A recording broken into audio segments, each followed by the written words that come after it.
Tuba Billy. So, oh, in the news, news. Gas prices. We are paying more than we ever have in the history of ever for gas. And what's Kamala Harris's answer to that? Imagine a future. The freight trucks that deliver bread and milk to our grocery store shelves, and the buses that take children to school and parents to work. Imagine all the heavy-duty vehicles that keep our supply lines strong and allow our economy to grow. Imagine that they produced zero emissions. Well, you all imagined it. That's why we're here today. Because we have the ability to see what can be, unburdened by what has been, and then to make the possible actually happen. Clean transportation can bring significant cost savings for the American people as well. Last month, we announced a $5 billion investment to build out a nationwide electric vehicle charging network so that people from rural to suburban to urban communities can all benefit from the gas savings of driving an EV. So that reminds me a lot of, right around the French Revolution, when, people were so poor and destitute. They complained they had no grain, they had no meat, they couldn't eat, and so what does the rich, pompous nobility say? Well, let them eat cake. So insensitive, egotistical. You're sitting there, you don't have a care in the world, financially wise, sitting here running this country into the ground, and you say, oh, if you don't like the gas prices, buy an EV. If we're struggling to pay $5 at the gas pump for a gallon of gas, what makes you think we can pay $50 to $60 to $70,000, $80,000 for an electric vehicle? Screw you. Gosh. That's their solution. We need more clean energy. Why? Yeah, I understand, save the planet and everything. Whoa, okay. But we don't have the infrastructure for it yet. Okay? The technology is not there yet. Solar only works so far. Okay, you need battery capacity. The batteries don't store that much, and they are ungodly expensive right now. Oh, by the way, guess who most of the components for solar come from? Oh yeah, that's right, China. Oh, guess who else is building record number of coal plants? Oh yeah, China. And guess who doesn't have the EPA? China. So any little bit of green energy that we do is going to be negated by countries like China and Russia, who don't give two flying flips about anything.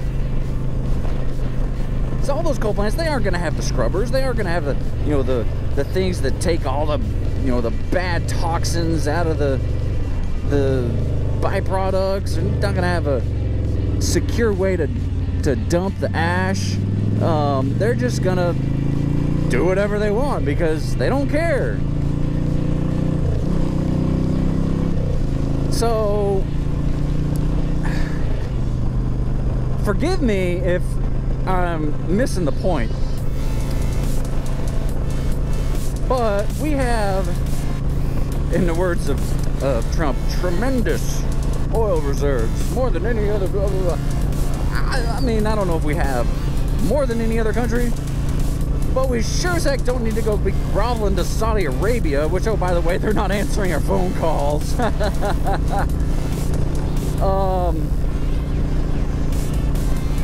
mean, open it back up. I heard, you know, Peter Doocy asked Jen Psaki, well, what about the Keystone Pipeline? If we open that up, and he said, we're already getting oil from Canada. That doesn't solve the issue. Oh, well, you know, hey, we're getting the oil from Canada, but you know what? That oil has to come on tanker trucks. And those take time. A pipeline is a pipeline.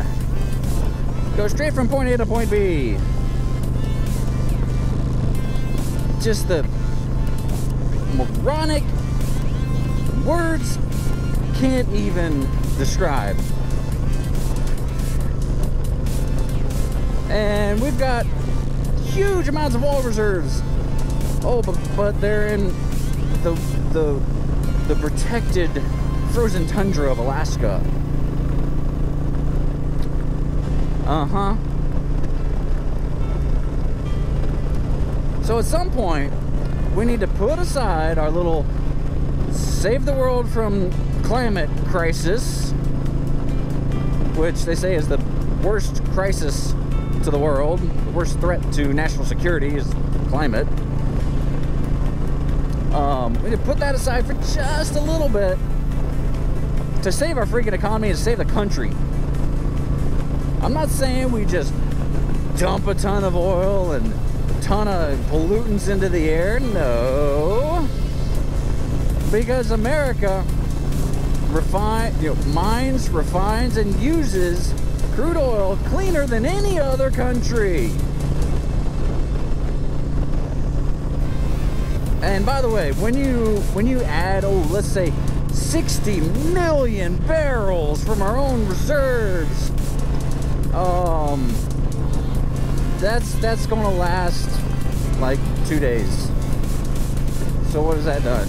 Absolutely nothing. I could go on and on and on.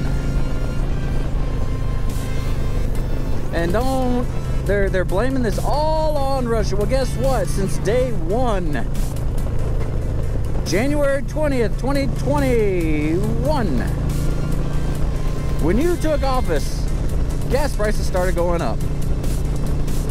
When you killed those tens of thousands of jobs with the Keystone XL pipeline, when you stopped all the drilling, when you did all this, that's when prices started going up, and they've been going up ever since.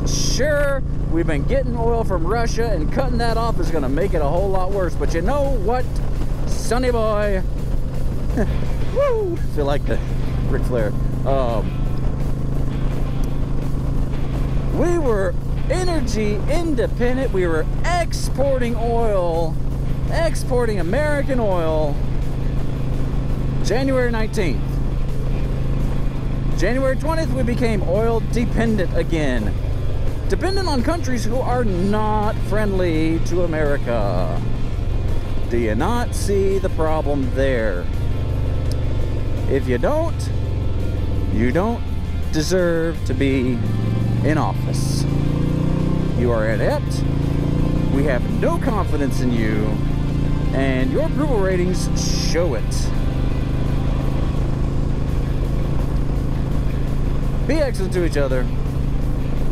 That's all I'm gonna say. Two Billies signing out. God be with you till we meet again.